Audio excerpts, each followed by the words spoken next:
Mikey, we help a lot. should change it. We should change the tagline of this podcast to the absolute Martian Manhunter of podcasts. I don't know about that, bro. I don't know. All right. So the next topic we're talking about, people. Now we're moving on to some comics, but mostly we're just gonna be focusing on the new absolute DC comics that have dropped. Yeah, boy. Absolute Flash, which is written by Jeff Lemire with art by Nick Robles. Yo, I'm gonna start this off by saying I really love this book. Obviously this one's more focusing on Wally West, the one and only Flash, baby. Yeah, it's pretty much focusing on a younger Wally living with his dad at a military base, and his dad is conducting experiments for the military with Dr. Barry Allen. So Barry is in the book. And it's pretty much just an accident ensues involving Barry's death. Barry dies. Barry dies? He dies. Yes, he does. What? Seeing Wally running from the rogues. We see the rogues. I think the rogues look awesome in this. The way the writing would work is the bubbles would overlap on top of each other, and it would probably it showed this version of Wally suffers from anxiety or something similar to anxiety in a way, and having super speed allows him to kind of jump instead of when he remembers a moment, he actually jumps to that moment. It felt very like Dr. Manhattan, and I love that. I wanted to ask you about this because I thought it was just a storytelling technique. You know what I mean? I thought it was just because I didn't think he was actually flashing to those moments like time travel. I thought it was more of just a storytelling technique. I thought the same thing, but I feel like I need to go back and relook at it now. I'm going to reread this. I like the idea if they're actually doing that. Yeah. I'm going to reread it after this episode because I'm already wait a minute. No, because that's the thing too. I thought it was just a cool narrative device, and then I went back and looked at it again. I was like, no, I really hope that he's just actually blinking to those moments, It'd be cool, yeah, and he can't control his power, so he's accidentally time traveling to those moments. Yeah, and especially because because if he's suffering from anxiety attacks, what if those attacks actually bring him to those moments that he doesn't want to remember, Yeah. He's only able to mentally time travel, so he's only able to go back mentally into his past body, kind of like Quantum Leap, or in a way. That way, you know what I mean? In that way he could never save Barry, and Barry always has to die. You know what I mean? Shit like that. That'd be sick if that's the case. Yeah. But yeah, I mean, I think the artwork is incredible. I mean, also a person who was not fine with the colorist is I love the way they color this book. The coloring is so good. But yeah, man, it's just Wally, just get this intro to Wally West. His intro to his powers. The characters that play the rogues. I loved the way the rogues look. Very obviously it's different because they're actually a branch of the military. They're actually military decorated. They're not actual criminals, which is really interesting. And yeah, I mean this book was a lot of fun. So what Rebecca, what are your thoughts on Absolute Flash? What do you think about it? Well, I'll go first since I don't have too much to say about it. I'm not a huge Flash person. I've seen the first season or two of the TV show, and then Justice League and that fuck ass movie we watched. But I think for me this was the weakest of the first issues, and I haven't read Absolute Superman, to be fair, just because I'm not a big Flash person, and I didn't think that, at least on the surface, it was all that interesting. I think your idea, like I said, that makes me more interested in it if they're actually going that direction. Here's the thing. I think now, after I want to reread it, but I already had faith in Jeff Lemire because I had read his Moon Knight run. I got that shit for Christmas when it came out in trade back in 2016 from my mom because Seamus and I have had mad talks about just Lemire's sort of movie. Yeah, I have faith in him as a writer because he's someone who does set up a lot of this high concept stuff, and I think doing the flashing of time travel and stuff is already a really cool example of doing that high concept kind of thing, and I have a lot of questions about the Barry's dead body at the end, and it looked like the Black Racer at the end. It did. And how the title of this first arc is already Of Two Worlds. and since they put the title right under the logo of the thing, it just says absolute flash of two worlds, and how the flash effect whenever Wally's having those like moments where his powers lash out, you see a figure in there. Yeah, it looks like Reverse Flash fighting Flash in those origin story issues that Jeff John was writing in like Flash Rebirth. And so there's a lot of those subtle references that I know for a fact Jeff Lemire is like both trying to set up stuff and also trying to like not mislead you, but also trying to be like, oh, you know what I mean? And so I'm excited. I think this first issue was fine on its own, but it set up a lot of stuff that I'm excited to see hopefully explored in the future. Like, I like Captain Omnicold. You know what I mean? Yeah. Captain Omnicold. Captain Omnicold. I just realized what if Captain Cold looked? They gave Captain Cold the Omni-Man mustache. Dude, I love the designs. I love the designs for these new rogues. Yeah, the new rogues designs. I like how it's like Crystal looks so cool. We already know that Mirror Master is going to be the villain of like the first crossover, so like we know at least he exists too, and I hope he joins the Rogues eventually too, where he belongs. Where he belongs. But yeah, I think I did like this. I like the storytelling technique. I like Wally accidentally getting his powers from Barry, and Barry dying and being like the catalyst for Wally, because we all know that Wally's always been the more interesting and better. Flash. Like, yeah, we always know as much as God bless Barry, I respect Barry. I respect that TV show, but that TV show really called him Barry and then adapted every Wally story they every Wally story they ever, A few moments later. Also, another real quick, off topic. No, not off topic. It's on topic. I like how every redesign for the Absolute Universe has gone either, they're like the regular universe, but now they're big and ripped and hot. Or, they're like the regular universe, but they're young and twinky.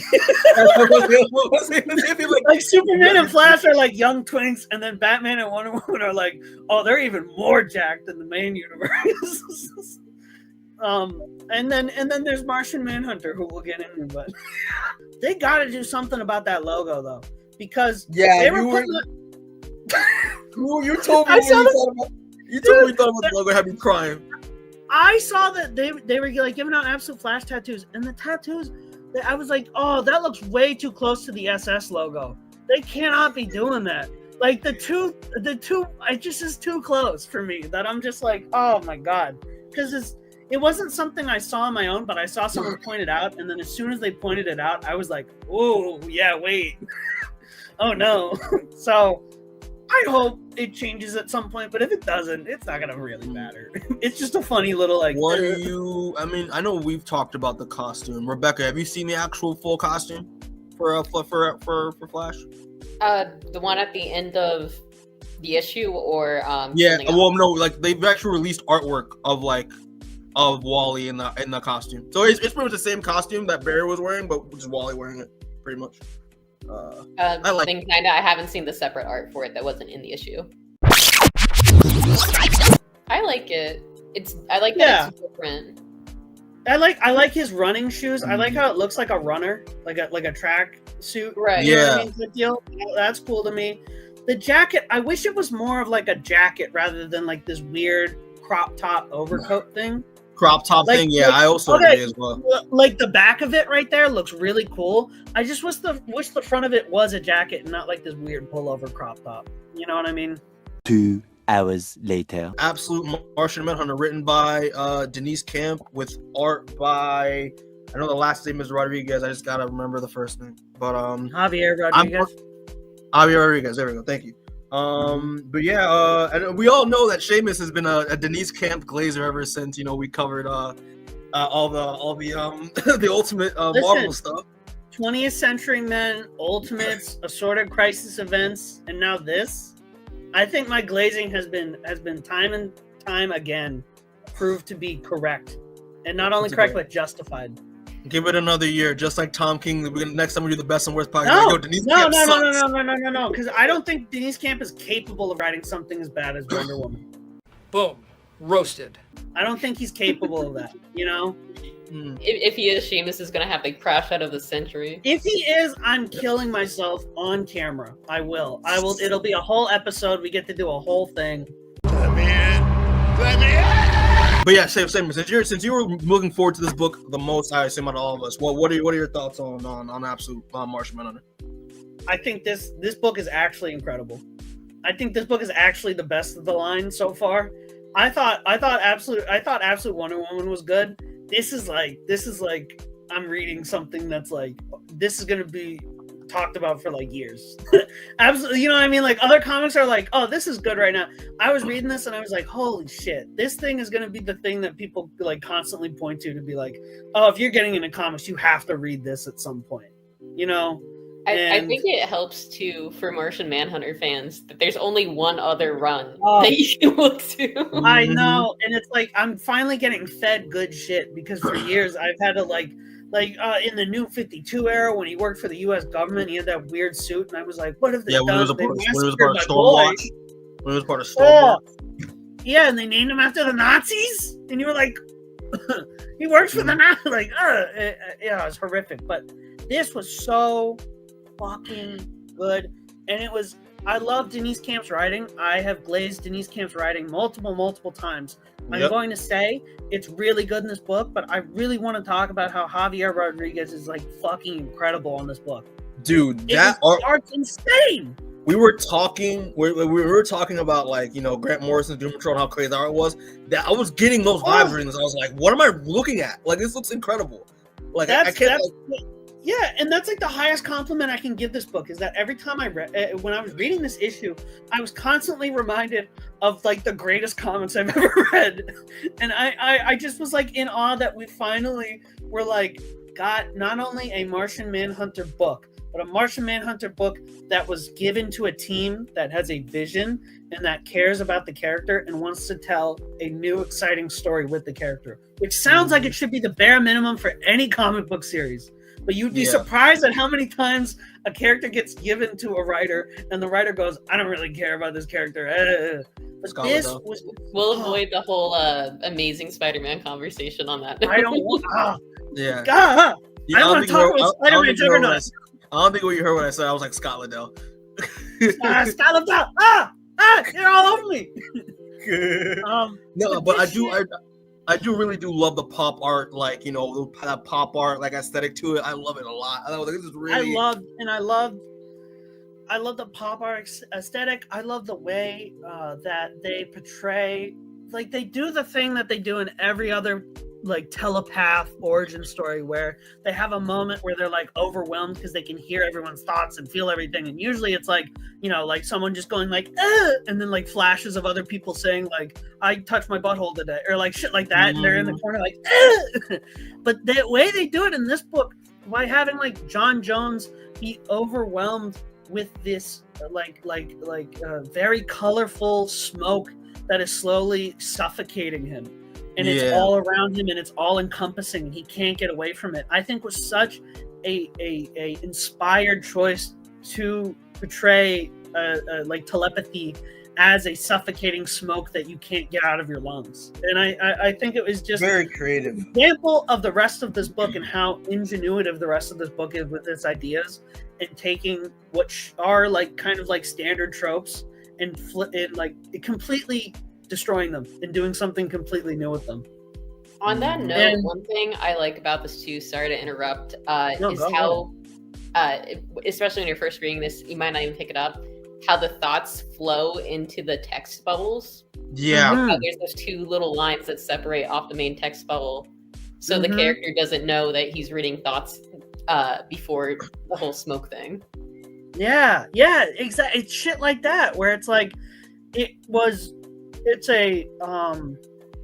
is a piece of art that could not exist outside of the medium it was created in. You can't do shit like this in a video game. You can't do shit like this in movies.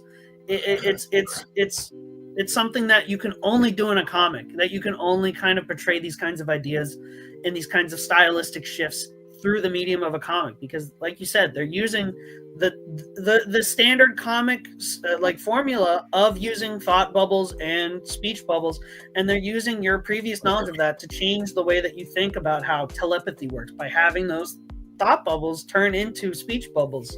And like the point of view shifts when he's interviewing the parent of the cafe bomber, and he's slowly seeing the smoke form into her memories, and he starts talking from her point of view, and then he has to correct himself and be like, she did that, I didn't do that, whoa. And I think it's shit like that you're just like, wow, like that is such an inspired choice to try to tell the story, because the story in this is interesting because it mostly focuses on the characterization of John Jones, the FBI agent. And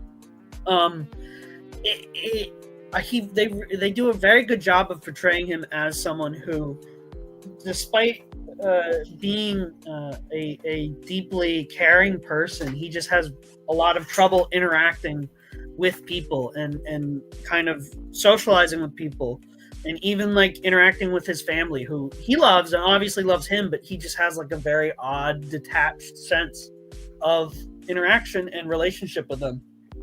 And it was like, that really cool moment where he's like talking to his kid, and his kid's like made him dolls of their family, and he's like, oh look, you and mommy, where's daddy? And then they point to daddy, and it's literally a claymation version of the Martian.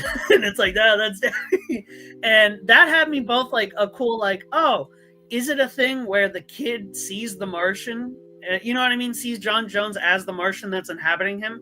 Or does the Martian see the doll of John Jones that his kid made of him that looks like the Martian and takes that form? And I think that's, shit like that makes me think of like, oh, which was it, and how does that affect how the character is developed? And it's little things like that, and John Jones talking about he's an FBI stomatic agent or whatever, and he prevents terroristic acts in the future from happening. And I'm like, yup, they're already doing like the telepathic predictive stuff by John Jones, already working in that field.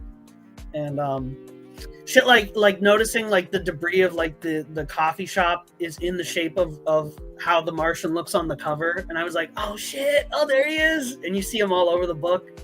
I don't know, this shit just felt like every single decision made and every single piece of art and word written on the page was all purposeful. Like, it wasn't just to get from point A to point B sometimes, or to do a cool little thing. It was all like, this is all building to like the last page, which is like the coolest last page I've ever seen in a comic book, because you have to hold it up to the fucking sun to see through it. And it was just the coolest piece of art I've seen in a comic book, and I really fucking loved it. So like, this was like, I'm so glad they extended this from the 6-issue miniseries they were doing to 12. I hope it gets extended to like fucking 120. I hope this goes forever. And I like Denise Camp saying that he's like, no, I'm not having any fill-in artists. We're not doing any. It's going to be me and Javier Rodriguez till the end, as long as this book goes, and that has me excited. So, yeah, please buy this book. Please buy all Denise Camp books. I'm a shill for Denise Camp now. God bless. Well, I mean, I don't really got anything else to say because you said a lot. It was, dude, this book was really good. Like, it is really good. This book was so different, and it was like, because I was hyping it up. I know I was hyping it up, and there were times where I was like, gosh, I hope it's as good as much as I hyped it up. And it was better. It was better than that. I agree with Seamus for a lot of this. To me, I still like Absolute Wonder Woman better, but I think this is one of probably the second strongest issue for me personally. Like Seamus was saying, the art really works in service of the story they're telling, and it couldn't be done without the art and all those different things that are unique to comics.